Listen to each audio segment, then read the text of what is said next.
olhos do Pai.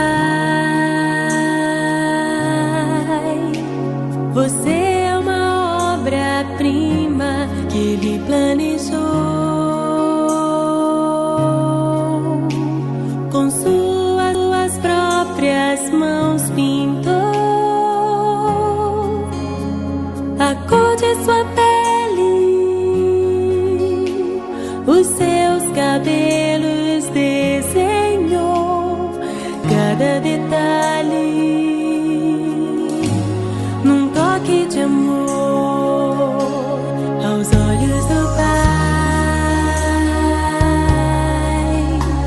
Você é uma obra-prima que Ele planejou.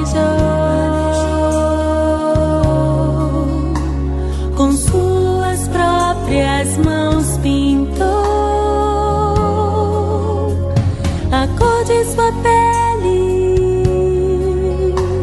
os seus cabelos